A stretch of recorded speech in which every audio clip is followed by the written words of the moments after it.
This is the Reds Postcast, your instant game reaction for the Cincinnati Reds. Part of the Locked On Podcast Network, your team every day.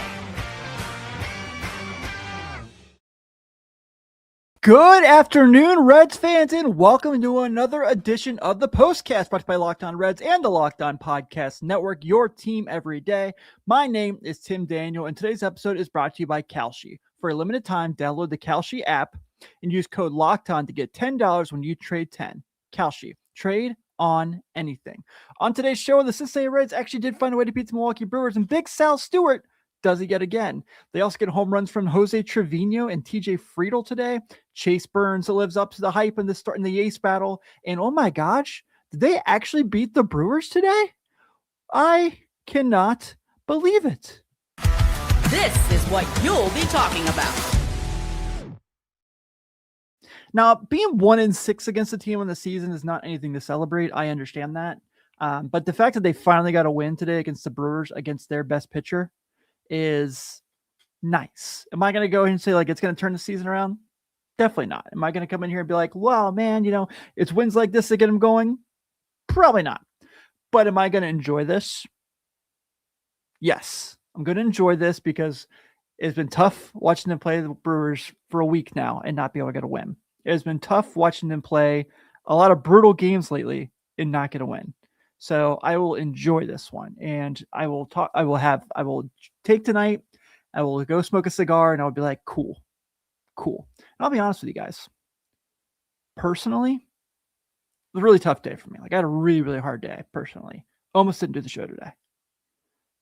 Glad I did, because I needed a win today. And so I'm really happy that they went out there and took care of business. Let's kind of talk about a few things. I know we'll talk about the homers a little later. We'll talk about Burns later, so I won't try to get too deep into them as I kind of go over the rundown. But here's my thought on Mizorowski, because obviously he's been in the big leagues for a little while now. And we know that he's probably going to win the National League Cy Young. He's obviously incredible. So that first inning, when he strikes out Ellie, gives up the solo shot to Sal, and then gets the next couple guys out. I've never seen a guy give up a homer in an inning and still be so impressive at the same time. Like, he's hitting, like, first pitch of the game, he's hitting 103, and it's just like the way it sounds when it hits the mitt. And Chase is that way too. Not as hard, obviously, but the way that when those two pitch and they just own your attention when they're on the mound. So to see those two guys go head to head is pretty wild. And I know that, the Reds did put 5 on him, and he only got charged 1. I think the Bleday bunt was probably ruled incorrectly. I have a feeling they might change that, but they probably won't, because they don't want Mizorowski's ERA to go a little higher, but not that I think it would affect it too much, because he came with a 193. But I thought it was nice that the Reds were able to kind of just put pressure on him. And you've seen this year where he has had these, he's had 2 or 3 bad starts, ever. And it's when teams are able to put pressures on him like this. So the Mets were able to put 5 runs on him. I think last year the Reds had a day where they put runs on him last year. And, those were games that he's lost. So to see them go out there and just kind of put pressure on him here, it was really nice to see. And it was really, really appreciative. So a few things I want to kind of dive to. I felt like Ellie had some really good at-bats. I know he struck out a couple times, but all of his contact was pretty hard hit. It feels like he's kind of finding his feet again since coming back from the IL. I know the strikeouts are something people are always going to point to, but he's got a 3 or 4 game hit streak going now. So he had a pretty good series against Milwaukee. So it was nice to see. We know what Sal's doing there as well in the 2-hole spot. I'm kind of worried JJ Bleday isn't going to find his swing like he did in May again, because it's been pretty rough of late. But I thought, the should have been a bunt single. Absolutely should have been a bunt single. I appreciate that he's still drawing walks, because if you're struggling to get contact, that's, the other way to go. So he's giving them that. And I think we can appreciate that.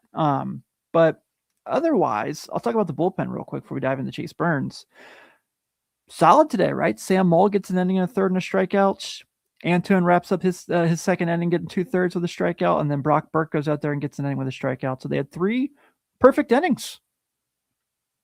No walks, no hits, no runs, just strikeouts. It's it was a nice day all around for the Reds. And, outfield today, that Noelvi Marte play, I was like, really, really heads up play. That was nice to see where you could see that. What was his name? Was it Bryce? What's his name? Forgive me. I should know this off the top of my head. Not great radio right now for you guys. Was it Sal Stewart or David Hamilton that was like around third base by the time the ball was caught in the gap? And the Reds kind of had the heads up play to get him there. How about that Bleday catch where his foot stuck in the chain link fence?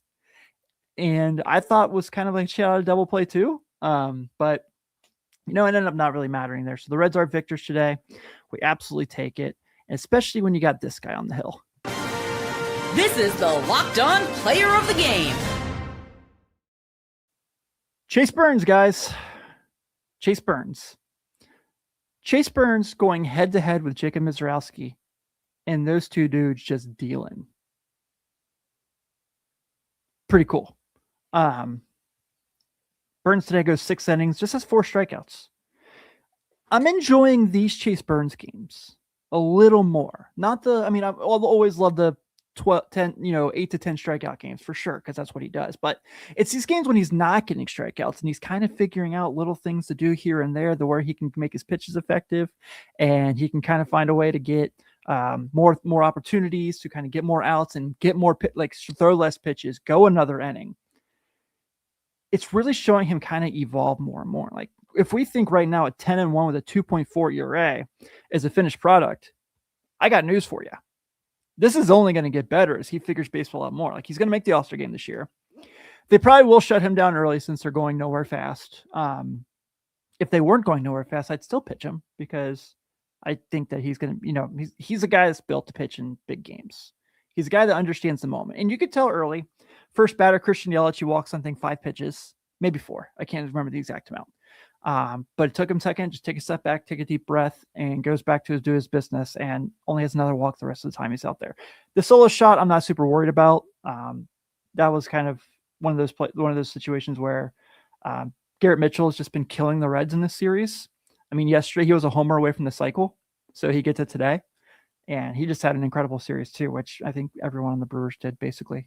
But when you see Chase Burns go against these guys and I thought Cowboy put it best, the conversation is always when you see these two aces go against each other, where it's like, I'm not worried about that guy on the mound. I'm just worried about his lineup. And they're lying because of course he wants to be the guy that gets the best of Jacob Mizrowski. That's what competitors do. And today he did. Now, when they play again, if they go against each other, who knows what happens? But today, he could put a feather in his cap that he got that one. And I thought he threw the ball well. You can certainly see he's getting a little fatigue. I'm not super concerned, but because I think he's finding ways to kind of still get outs. Ronnie says he's the alpha ace. Yeah, I mean, it's a bummer that he was a day after Skeens last week because it would have been fun to see him pitch against Skeens and Mizrowski back-to-back starts. Well, remember his debut?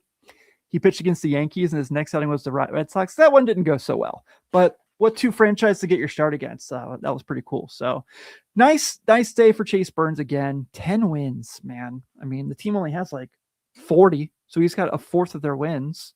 And I don't really care about pitcher wins, but 10-1 tells you something. 10-1 absolutely tells you something about what he's doing for this team right now. So you expect those games from Chase Burns, right? You expect him to get wins for you. Do you expect Jose Trevino and TJ Friedl to hit home runs?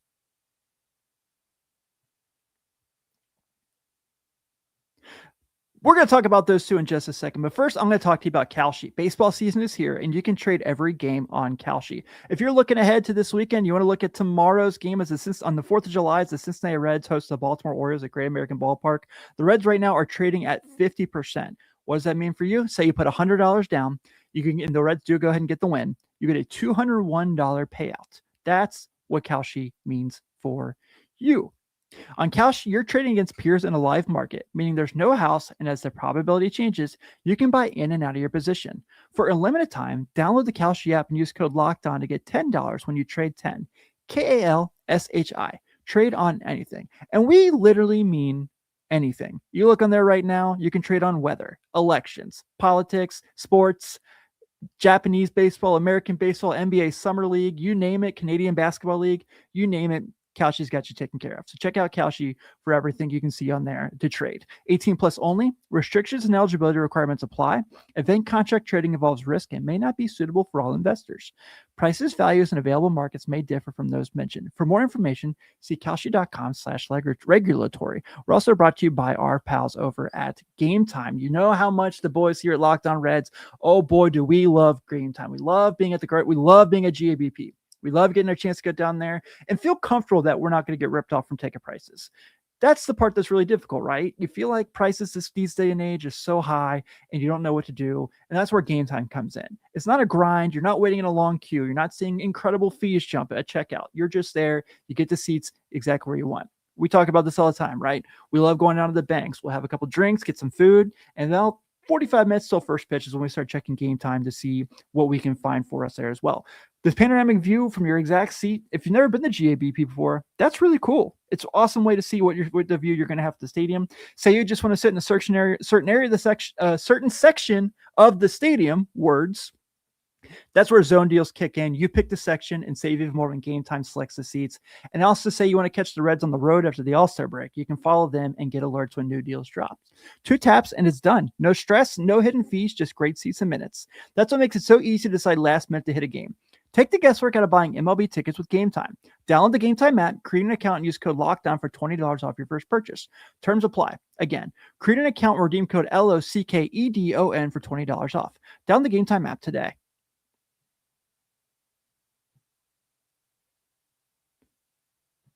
Everydayers, we've only been able to say this once this year, and we're going to say it today. The Cincinnati Reds beat the Milwaukee Brewers today, and that's not something that happens a lot. And I will say, other people who are here every single day, we've had a lot of opposing teams fans come in here, and Brewers fans were incredibly respectful in the chat.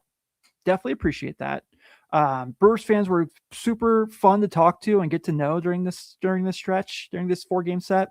And so I want to say thanks, because we don't get too much of that. And I know Black Mama's in here too. He's a big Cubs fan, and also another super nice guy. So thank you as well for spending some time with us here. But if you are an everydayer, why don't you step up the game and join the Everydayers Club? You get a 7-day free trial that you have access, and you can get ad-free episodes of all your favorite Locked On shows, like me, like Jeff and Steve.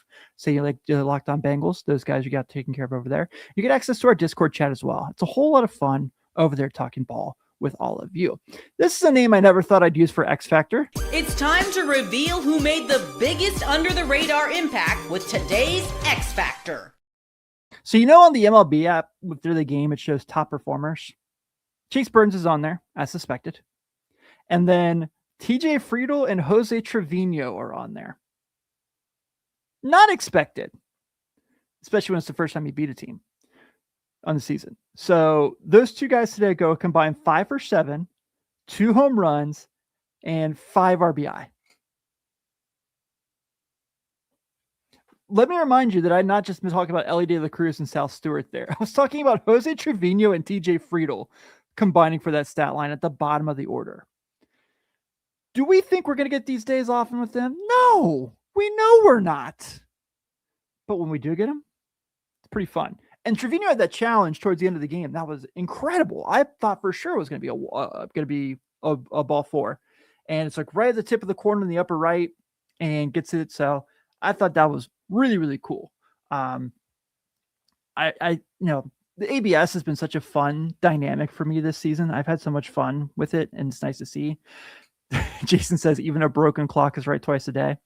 Squirrel finds a blind squirrel finds a nut every now and again, right? That's the Jose Trevino and TJ Friedl way of doing things. I thought those 2 guys just kind of gave them a big spark, and I know we won't get that too often, so I'll enjoy it here. A couple other at-bats I wanted to kind of mention before we move on to Sal Stewart. Gino today, I thought had a bat that they really needed. Did you ever think you'd see Gino just have an Oppo away blooper? I feel like the Reds were playing a little small ball today, and I know I have a lot of audience who prefers for the teams to play that way still, because that's the baseball they grew up with, and I get that. They were bunting today. They were getting opposite field hits. It was interesting, and it worked out. So that was nice to see. Nathaniel Lowe had a hit today. Noelvi Marte, man, he's just so talented that it's like if he can just put this together, if he can just find a way to put all these tools together, and I know we say that a lot about Reds players, it's just hard to think that that guy's not going to be really good. Like, you can tell me that Matt McLain is never going to be what we thought he was going to be, and I can't argue against it at this point. You can sell me on, maybe Tyler Stevenson is a guy that they should like be looking to take care to get rid of because he's not going to re-sign. You can sell me on that. Something about Noelvi Marte, I just feel like there's like just that little bit that he away from him being a really, really, really good Major League Baseball player. And you see it, like his swing's so short and compact. He still does a really good job of working counts of late. I know he had a strikeout today. I know he only went 1 for 5, but that one was pretty big. So I'm pretty excited about the game he had today, and I'm really hoping this leads to him kind of taking off, because that would be nice to see. All right, so we talked about Chase, we talked about Trevino, we talked about Friedl, we talked about how much of a fun game it was today. Let's talk about our guy Sal Stewart now, because Sal Stewart had a big solo shot today early in the game to kind of get the Reds rolling, draws a walk later in the day as well. It's another thing where if you had told me in July, the week before the All-Star break, Sal Stewart would have 17 home runs and an 813 OPS and also 11 strikeouts, no way I'd believe you. I would think like 10, 11, 12 maybe, 45, 46 runs batted in, 770 OPS. Definitely not 11 stolen bases. I wouldn't have anywhere close to that. He's kind of getting locked in again. Last 7, he's hitting 333 with a 355 on base and a 700 slugging. That's 3 homers, 5 runs batted in, and 5 runs scored. Occasionally we get one right on the prospect thing, right? Occasionally the Reds get one that was the right call.